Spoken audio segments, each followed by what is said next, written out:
Hi, welcome back. I just wanted to showcase an aggressive build I've been working on because I've been having a lot of trouble against Infernal. They send over those pesky little raptors that do so much damage and they're so annoying to deal with. So I decided, you know what, I'm gonna counter that. I'm facing it every single game. It's always Iron Vault start into Gaunt, split it into two raptors that come across, and anyway, this build has been surprisingly effective from it. I actually got inspiration for this build from watching, I believe it was Kiwi play in a tournament. Which, by the way, if you haven't already, I think that the Artosis casts of Stormgate have been really fun to watch. So I'd recommend everybody go and watch those as well if you haven't already. But regardless, yeah, I got inspiration for this build from Kiwi, who would go 12 prisms into double creation chamber. I only changed one thing. I started this first creation chamber at 11 prisms, and while it's flying over, you get enough money to build the second before it lands. This is important because as soon as this lands, if you have at least one creation chamber, you're gonna run out of power. I'm at -8 right now. I would be at like 0 or slightly negative just with this collection array being constructed. So the build is 11 prism creation chamber, 12 prism, you start to fly it over, build this before it lands, and then it lands and you get this. And even though everything is out of power, I'm still building up my economy and I am just pumping Argents. Every chance I get, I'm putting another Argent out there with no downtime in between, or very, very little downtime in between, I believe, on the third one. Once you have 5 Argents, I really like to go across the map and just start putting pressure on immediately. This is hard for them to deal with when they're going Iron Vault first, especially if they go double Iron Vault. In this game, you went Conclave. But with Iron Vault first, you're going to just crush, because Gaunts can't deal with 5 Argents walking across the map. This first one, I don't know why he didn't split it up. That's why I was waiting here with the initial 4 or initial 5, is to deal with the raptors as they come across. But he just walked across with this Gaunt, so I'm going to micro this and kite this forever, unless he ever splits it, which he doesn't in this game. Meanwhile, these 4 are going to hit this, and they should be going for workers, which I bet I do here soon. Another popped out. I'm fighting him here. I start walking these up, hitting workers, and I'm way up in supply. I have a nice little lead already. If this was the whole build, already you're doing better than a lot of games where I'm going double, triple arc ship and I'm losing 4 or 5 workers to 4 raptors running across the map. So anyway, this is a good build for that. I'll end up killing his natural here. I have a huge supply lead. As soon as I have enough money, and I'm not going to build a power node, I'm going to build a second arc ship, which will provide me enough power to start my Guardian Nexus, build 1 or 2 more creation chambers, and my economy will start to boom behind all this pressure that I'm putting on, which is obviously very hard for him to deal with. I'm also not 100% the best microer. If I would have pulled that one back, pull this one back, send them to a healing fountain over here, then I'm getting even further ahead. So this build still has a lot of room for me personally to improve.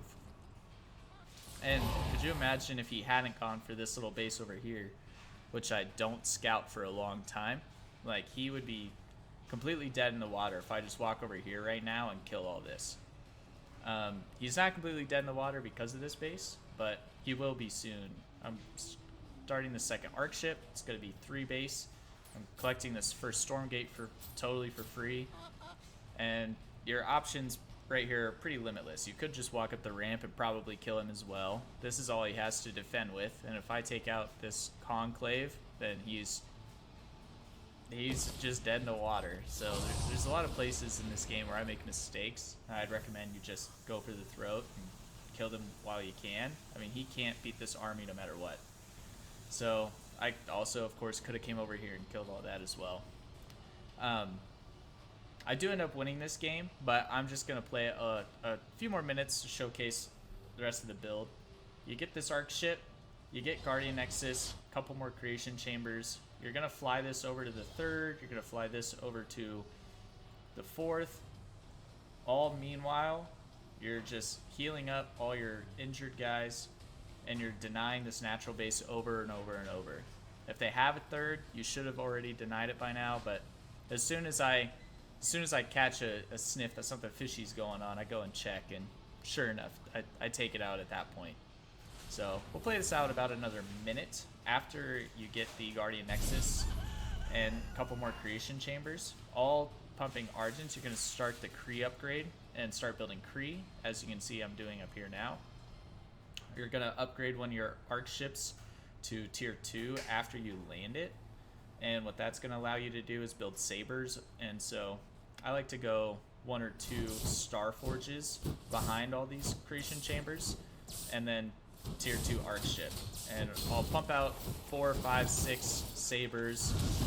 And if he's still in the game at that point, that's a really strong army to all in with. It'll be tough for him to have weavers or anything like that to deal with the sabers. So it's just a strong, aggressive build.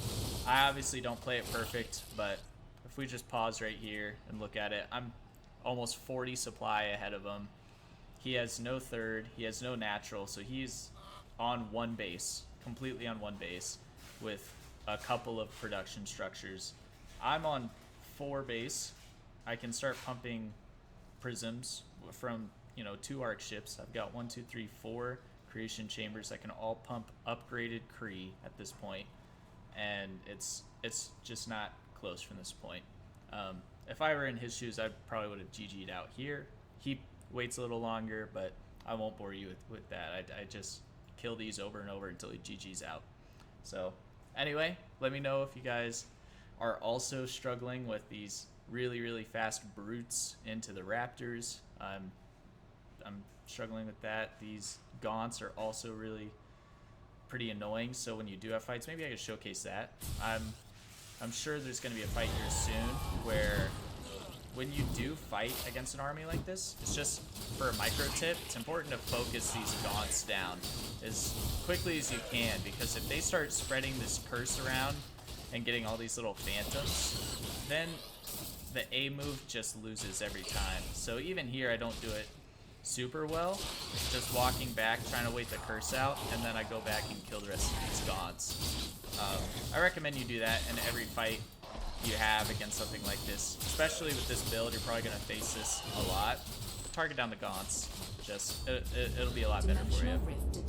Anyway, yeah, I'm up 40 supply. I'm floating all this money, so I'm still not even playing perfect. It's just a solid build, very aggressive, very hard for the Infernal to deal with. If they don't go Iron Vault first, if they go